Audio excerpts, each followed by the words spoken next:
దయచేసి ఇప్పుడైనా కూడా గేర్ మార్చండి. రెండో important point door to door campaign. ఇది కూడా ప్రతి ఇంటికి చేరాలి. ప్రతి ఇంటికి మన కార్యకర్త వెళ్ళాలి. వెళ్ళి ప్రతి ఇంటికి కూడా మన ప్రభుత్వానికి ఈ ప్రభుత్వానికి మధ్య తేడాలు ఏమిటి అన్నట్టు కూడా ప్రతి ఇంట్లో వివరించాలి. ఇది నెంబర్ 2 కూడా వెరీ వెరీ ఇంపార్టెంట్ కార్యక్రమం. ఖచ్చితంగా ఈ రెండు కూడా కరెక్ట్గా జరిగేటట్టుగా చూసుకోండి. ఇక మూడో వెరీ ఇంపార్టెంట్ పాయింట్ ఏంటంటే క్యాండిడేట్ బలం. లోకల్ బాడీ ఎన్నికల్లో ప్రతి ఒక్కరూ గుర్తుపెట్టుకోండి, క్యాండిడేట్ బలం అన్నది కూడా చాలా చాలా ఇంపార్టెంట్ డెసిషన్ అవుతుంది. చిన్న ఎలక్టోరల్ బేస్ కాబట్టి క్యాండిడేట్ అనేవాడు కూడా క్రిటికల్ అవుతాడు. అక్కడ మనము ఎటువంటి భావోద్వేగాలకు పోవడము, ఎటువంటి ఈగోకు మనం పోకుండా అందరినీ కలుపుకొని పోయే విధంగా మనం కూడా ఉండాలి అనేది ప్రతి ఒక్కరు గుర్తుపెట్టుకోండి. ఎందుకనంటే 9 ఓట్లతో ఓడిపోయిన కేసులు ఉన్నాయి, 9 ఓట్లతో గెలిచిన కేసులు కూడా చాలా ఉన్నాయి. గెలుపు ఓటమిల మధ్య తేడా అన్నది ఎంత ఇంపార్టెంట్ అన్నది ప్రతి ఒక్కరు గుర్తుపెట్టుకోవాలి. అల్టిమేట్గా జో జీతా ఓ సికందర్. గెలిచినోడు ఎన్నోట్లతోన్నా గెలిచి అది వేరే విషయం, గెలిచినోడు సికందర్. అదే మాదిరిగా గుర్తుపెట్టుకోండి. ఈ గోలకు మనం పోయినాము అని అంటే మనం నష్టపోతాం. ఫస్ట్ మీరు గెలవాలి. గెలవడం కోసం ఈ ఈగోను పక్కన పెట్టండి. ప్రతి కార్యకర్త కూడా ఎక్కడెక్కడ మనం గట్టిగా ఆ గ్రామంలో కన్సాలిడేట్ చేసుకోవాలని ఇది ఒక అవకాశం కింద తీసుకోండి. ఆ గ్రామాలన్నీ కన్సాలిడేట్ చేయండి. ఆ గ్రామంలో ఆ కార్యకర్త చుట్టూ ఒక కన్సెన్సస్ క్రియేట్ చేయండి. ఇది కూడా ఒక ఆపర్చునిటీ కింద ఉపయోగపెట్టుకోమని చెప్తా ఉన్నా. ఈ నెక్స్ట్ 60 రోజులో నెక్స్ట్ 70 రోజులో ఏదన్నా కానీ నియోజకవర్గాలలో పూర్తిగా అందుబాటులో ఉంటూ పూర్తిగా దీని మీద ఫోకస్ పెట్టమని చెప్పి ప్రతి ఒక్కరితో కూడా రిక్వెస్ట్ చేస్తూ ఉన్నా. ఎందుకనంటే ఆ కైండ్ ఆఫ్ అటెన్షన్, ఆ కైండ్ ఆఫ్ ఫోకస్ మీరు పెట్టినారు అని అంటే ఆటోమేటిక్లీ రిజల్ట్స్ వస్తాయి. పోలీసులకు ఇటువంటి వాళ్ళందరికీ కూడా అక్కడ గట్టిగా మెసేజ్ చెప్పండి. కన్ను మూసుకుని కన్ను తెలిసేసరికి 2 ఏళ్ళు కూడా పూర్తయిపోతాయి. ఎవడైనా కూడా ఏ పోలీస్ అధికారైనా కూడా పదవి దుర్వినియోగం చేస్తే మాత్రం ఖచ్చితంగా గుర్తుపెట్టుకుంటాం. డిజిటల్ బుక్లోకి వాళ్ళ పేర్లు ఎక్కిచ్చేసేయండి. ఆ తర్వాత మన ప్రభుత్వం వచ్చిన తర్వాత అన్యాయం చేసిన అధికారి ఎక్కడ ఉన్నా కూడా ఖచ్చితంగా శిక్ష పడేట్టుగా చేస్తామని మాత్రం ఖచ్చితంగా చెప్తా ఉన్నా. ఈ మెసేజ్ ప్రతి అన్యాయం చేసే పోలీసు వాళ్ళకు కూడా ఖచ్చితంగా పంపించద్దు. ప్రతి పోలీసు వాళ్ళకు కూడా రిక్వెస్ట్ చేయండి, అన్యాయం చేయొద్దండి, న్యాయంగా ధర్మంగా జరిగించండి. అలా కాదు మేము అన్యాయమే చేస్తాము అని అంటే మాత్రం ఇప్పుడు మీ టైం అని అనుకుంటున్నారు, వచ్చేది మా టైము. మీ 5 ఏళ్ళు అయిపోతూ ఉంది, చివరి 2 ఏళ్ళకి వచ్చేసినారు. ఆ తర్వాత కనపడేది మా 5 ఏళ్ళు కనపడతా ఉంది. అది గుర్తుపెట్టుకున్నాను మాత్రం ఖచ్చితంగా ప్రతి ఒక్కరికి చెప్పే కార్యక్రమం చెప్పండి. వాళ్ళల్లో కూడా న్యూట్రాలిటీ తీసుకొచ్చేదానికి గట్టి ప్రయత్నం చేయండి. ఆ తర్వాత కూడా వాళ్ళ న్యూట్రాలిటీ లేక రాకపోతే ఇంకా వాళ్ళ కర్మ, డిజిటల్ డైరీ లేక వాళ్ళ పేర్లు ఎక్కిచ్చేసేయండి. ఆ తర్వాత వాళ్ళకు పడే శిక్ష వాళ్ళకు పడుతుంది. ఈ ఎలక్షన్ మిమ్మల్ని బలపడేదానికి ఉపయోగపెట్టుకోవాలి. ఈ ఎలక్షన్ స్టార్టింగ్ పాయింట్. ఈ ఎలక్షన్తో మీరు క్యాడర్లోనూ ఇంకొక చోట మీరు అన్ని ఈగోస్ పక్కన పెట్టి ఒక తాటి మీదకి అందరినీ తీసుకొని వచ్చి వాళ్ళందరినీ మీరు పని చేయించుకునే విధంగా మీరు తయారు చేసుకునే ఎన్నిక అనేది గుర్తుపెట్టుకోండి. మీరు గెలవాలి అని అంటే 5 ఏళ్ళు కావాలి, పిడికిడి బిగించాలి. అన్ని ఏళ్ళు కలిస్తేనే మీరు గెలవగలుగుతారు.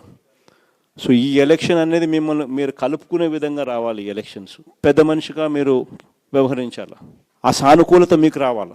జరగబోతా ఉన్నట్టుగా ప్రభుత్వం ప్రకటనలు చేస్తూ ఉన్న నేపథ్యంలో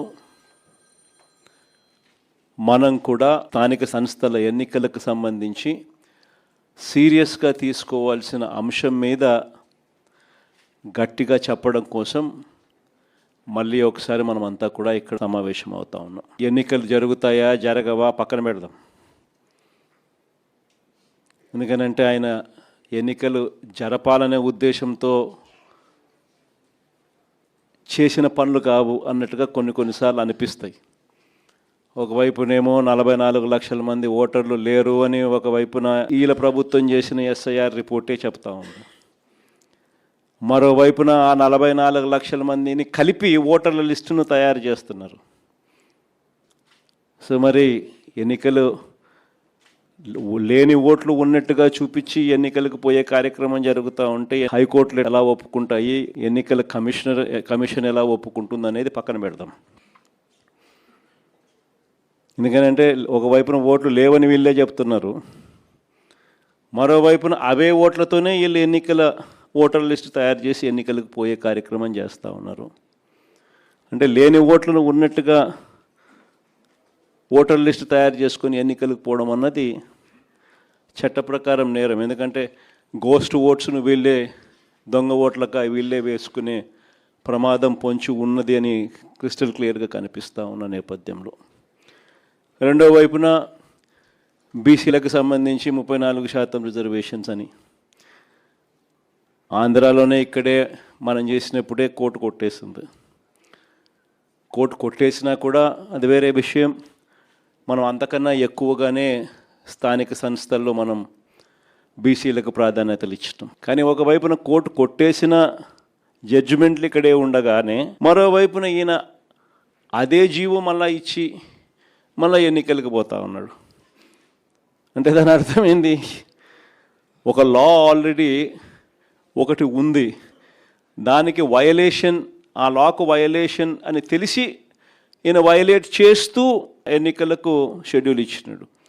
అంటే కోర్టులు ఆటోమేటిక్లీ ఇంటర్వ్యూన్ అవుతాయి, ఆటోమేటిక్లీ కోర్టులు తనను తప్పులు పడతాయి, ఆటోమేటిక్లీ ఎలక్షన్స్ ఇది లేకుండా ఇది సరిదిద్దుకొని చేయాలి అని చెప్పి గట్టిగా చెబుతుంది అని కూడా అయినా ఇచ్చినాడు. కాబట్టి ఈయన ఉద్దేశం అసలు ఎలక్షన్ జరుపుతాడా జరపడా అనేది ఒక క్వశ్చన్ మార్క్ ఏరియాగా ఉంది. అసలు ఎన్నికలు నిజంగా జరపాలని చంద్రబాబు నాయుడు ఉన్నాడా, ఎన్నికలు జరపకూడదని చంద్రబాబు నాయుడు ఉన్నాడా అనేది ఒక నిజంగానే ఒక క్వశ్చన్ మార్క్ ఏరియాగానే ఉంది. సరే, అది పక్కన పెడదాం. ఎన్నికలు జరుగుతాయనే అనుకొని ముందుకు పోదాం. మనం ఎన్నికలు జరుగుతాయనే వాళ్ళు చేస్తూ ఉన్న ప్రకటనల మేరకే మనం కూడా సన్నద్ధంగా ముందుకు పోయే కార్యక్రమం చేయాల్సిన అవసరం ఉన్న పరిస్థితిలో మనం అడుగులు ముందుకు వేస్తూ ఉన్నాం. ఇలాంటి నేపథ్యంలో మన పార్టీ సన్నద్ధత ఒక మంచి ఏం జరిగింది అని అంటే, ఈ దాదాపుగా ఈ 2.5 సంవత్సరం, దాదాపుగా ఈ 30 నెలలు, మార్చి 16న ఎన్నికల కోడ్ 2024న ఎన్నికల కోడ్ వచ్చింది. ఆ రోజు నుంచి ఈ రోజు దాకా చూసుకుంటే దాదాపుగా 30 నెలలు. ఈ 30 నెలల కాలంలో మనం ప్రతిపక్షంలో కొన్నా కూడా పార్టీని గ్రామస్థాయి దాకా కూడా బలంగా తీసుకొని పోగలిగినాం. గెలుపు ఓటమి పక్కన పెట్టేసేద్దాం. చంద్రబాబు నాయుడు గారు దౌర్జన్యాలు ఏం చేస్తాడో, ఎలా చేస్తాడో, ఏం చేస్తాడో, ఏ మేరకు చేస్తాడో వేరే విషయం. కానీ ఆ కార్యకర్తకు దౌర్జన్యం చేసిన మా నాయకుడు మాకు తోడుగా ఉన్నాడు అన్న భరోసా ఆ కార్యకర్త కలగాల. నన్ను ఓడించడం కోసం, ఒక చిన్న కార్యకర్తలైన నన్ను ఓడించడం కోసం చంద్రబాబు నాయుడు గారు ఇంత అధికార దుర్వినియోగం చేసినా కూడా మా నాయకుడు నాతోనే ఉన్నాడు అన్న భరోసా మీలో ప్రతి ఒక్కరూ కూడా, ప్రతి కార్యకర్తకు కలిగించాల్సిన ఎన్నిక ఈ ఎన్నిక అనేది గుర్తుపెట్టుకోండి. అలా భావన వచ్చినప్పుడే రేపొద్దున మీ ఎన్నికల్లో ఆ కార్యకర్త మీకోసం రెట్టించిన ఉత్సాహంతో మీకోసం పనిచేస్తాడు అన్నది ప్రతి ఒక్కరూ గుర్తుపెట్టుకోవాల్సిన అంశం. ఇక్కడ ఈ విషయంలోనే చెప్తా ఉన్నా, చంద్రబాబు నాయుడు గారు డైరెక్ట్ ఎలక్షన్స్ కూడా పెట్టడానికి కూడా అనౌన్స్మెంట్స్ చేస్తూ ఉన్నాడు. ఒక రకంగా ఇది మనకు మంచిది, నిజంగా డైరెక్ట్ ఎలక్షన్ జరగడం అన్నది కూడా. ఎందుకంటే కనీసం ఒక బలమైన అభ్యర్థి ఆ డైరెక్ట్ ఎలక్షన్స్లో పోటీలో గట్టిగా నిలబడితే ఆ మున్సిపాలిటీకి చైర్మన్గానో, లేకపోతే ఆ మండలానికి ఎంపీపీగానో, లేకపోతే జెడ్పీ చైర్మన్గా అయినా కానీ, లేకపోతే మేయర్గా అయినా కానీ, ఇంకొకటైనా ఎక్కడైనా కూడా ఒక బలమైన అభ్యర్థి అక్కడ పోటీలో నిలబడితే కనీసం మిగిలిన స్థానాలకు ఆ బలమైన వ్యక్తి సూపర్విజన్ ఉంటుంది, మానిటరింగ్ ఉంటుంది అన్నది మనకు కలిసి వచ్చిన అంశం. బలమైన అభ్యర్థులు అక్కడ పోటీలో ఖచ్చితంగా మనం కూడా నిలబెట్టాలి. మున్సిపాలిటీలకు కానీ, డైరెక్ట్ ఎలక్షన్స్ కాబట్టి ఆ మండలానికి కానీ బలమైన క్యాండిడేట్ను మనం తీసుకొని వచ్చి పెట్టాలి. ఆ బలమైన క్యాండిడేట్ మిగిలిన వాళ్ళందరికీ, ఆ మండలం పరిధిలో అయితే మిగిలిన ఎంపీటీసీలకు అయితేనేమి, లేదా మున్సిపాలిటీ పరిధిలో అయితే మిగిలిన కార్పొరేటర్లకు అయితేనేమి, వీళ్ళందరికీ కూడా ఆ మనిషి బలాన్ని ఇవ్వాలి, ఆ మనిషి సూపర్విజన్ చేయాలి. ఆ మనిషి సూపర్విజను, ఆ మనిషి బలాన్ని రెండింటినీ కూడా కార్యకర్తలకు ఇవ్వగలిగితే ఒక బలమైన క్యాండిడేట్ గెలుచుకొని వస్తాడు అనేది గుర్తుపెట్టుకోవాల్సిన అంశం. ఈ ఎన్నికల్లో మనం గెలిపించుకునేది మన కార్యకర్తలను. ఈ ఎన్నికలు జరగాల్సింది ఆ కార్యకర్తలకు భరోసా ఇచ్చే విధంగా జరగాలి. ప్రజల వాయిస్ వినిపించే విధంగా ప్రజలకు మనం తోడుగా నిలబడగలగాలి.